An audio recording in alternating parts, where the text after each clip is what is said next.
Tonight we made truffles. This is our last go around, and it was pretty difficult, but I got it done. When working with chocolate, it is very important to make sure the chocolate does not get too hot. Temperature is really important, and liquid is also very important because you don't want it to seize up. You want to use 1 tablespoon of liquid for every 2 ounces of chocolate. We had 17 ounces of chocolate and 9 tablespoons of water. Cookwise explains where the water comes from on page 463.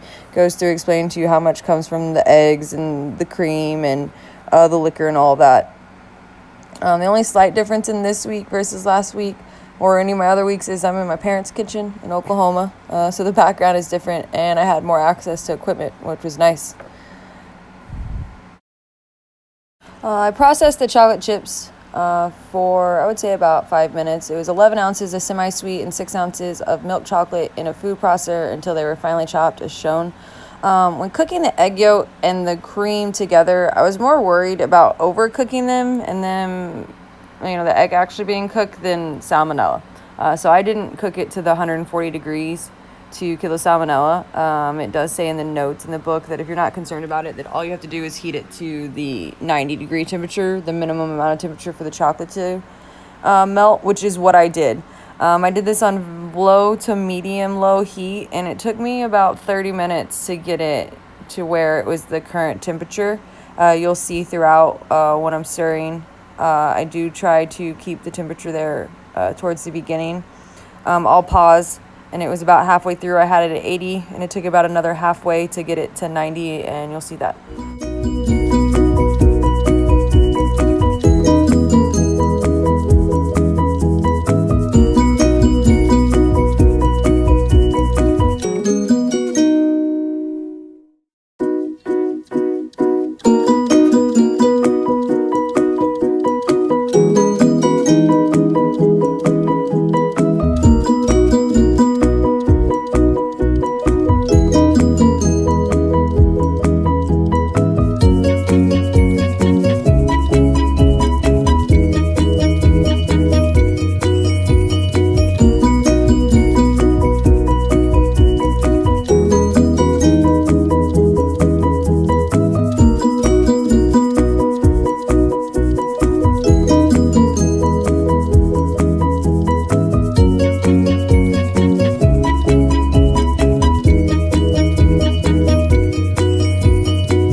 finally got it to 90 degrees. So I removed the egg from the heat, add the butter, and then I turned the heat completely off. And I put the pan back on the heat surface to melt the butter and the chocolate completely, trying to maintain the same temperature throughout the chocolate so that one part of it doesn't burn and the other part doesn't seize up. And then after that, I removed some of the melted chocolate into a mixing bowl, and I added the Grand Marnier to only part of it instead of the whole thing to see how the difference would be.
I chilled the two different batches then in the refrigerator for 2 hours. The one in the bowl, I personally think, from the very beginning, before we even put it in the fridge, didn't look as shiny as the one with the liquor in it. So I could tell from the beginning that was going to be different. And then after the 2 hours, I rolled them into the small balls. The 3 on the left are the ones without liquor, and the 4 on the right are the ones with liquor. I could tell the creaminess of the truffles with the Grand Marniers was way better. As you can see, the one on the right, which is the one with the Grand Marnier, is where you can see the teeth marks. It's much shinier. It's a lot more satiny. The one on the left was a lot harder to bite through, and it just wasn't as smooth and as nice as the one with the liquor in it. My boys really liked it. One of them ate one for breakfast, so it was great. The family loved them. Just a note, after I did roll them into balls, I did chill them for the rest of the night, and then I left them out. And they were good. Thanks, everybody.